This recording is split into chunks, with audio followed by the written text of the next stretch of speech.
While Joe Biden's trying to put Donald Trump in prison and his Praetorian Guard media are celebrating, he's also trying to destroy the government in Israel simultaneously and take out Benjamin Netanyahu. There's a piece in JNS by Carolyn Glick. The war rages in the Gaza Strip, northern Israel, Lebanon, Eilat, and on the streets of Israel, cities as Iran's Palestinian, Lebanese, Syrian, Iraqi, and Yemeni proxies maintain and escalate their operations against the Jewish state. Unmoved by this state of affairs, Israel's far left is reinstating the anti-government riots that occurred regularly for the first 3 quarters of 2023. She goes on later, to be sure, there are a number of reasons this is happening, but perhaps the main one was revealed on March 17 by riot leader, the head rioter, Ami Dror, in a WhatsApp group chat with his colleagues. The communication, which Dror authenticated in an interview with Channel 14, was reported on X, Twitter, by a poster who operates under the handle Arabello Tuna Hunter. Stick with me. In that communication, Dror, the head rioter, told his colleagues that the White House was asking them to reinstate the riots.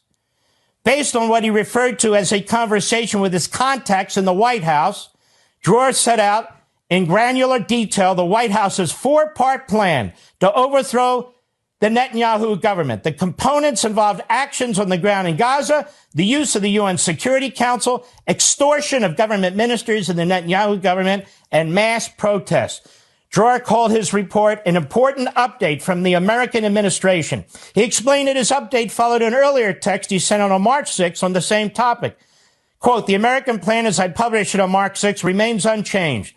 The day after my publication, the Biden administration announced the establishment of an American port in Gaza that will seize from Israel the ability to rule the Strip. The port will be used initially to provide food, but the central purpose of the port is to rebuild Gaza. The purpose of the U.S. campaign for humanitarian aid, he explained, was twofold: undermining the control of the Israeli Defense Forces in Gaza and blackmailing government ministers. Well, Netanyahu's chief political rival is Gantz. Gantz was summoned to Washington a few weeks ago, and he went because they want to replace Netanyahu with Gantz. So this guy, Dror, the head rioter, he said, Gantz wrote, was summoned to the United States for a reprimand. He was humiliated. The Americans said hair-raising things to him. At the start of the war, the Americans demanded that he join the government. He was their man, the man that would ensure that Netanyahu and Ben-Gvir didn't set the world on fire. He came in, he blocked the war in Lebanon, promised that he was going in for 6 weeks, and then he and the protest groups would take the government apart.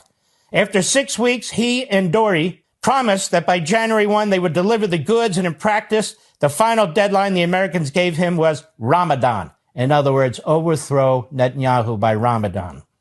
When he didn't deliver for the U.S., the administration understood that they can't trust Gantz.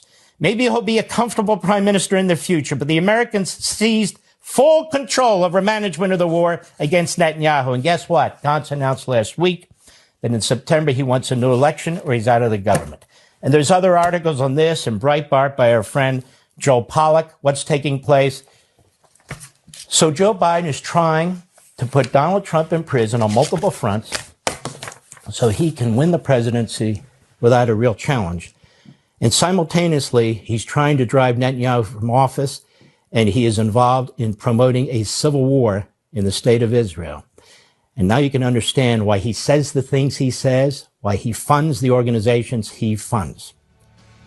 Evil, diabolical, Joe Biden destroying 2 democracies at the same time.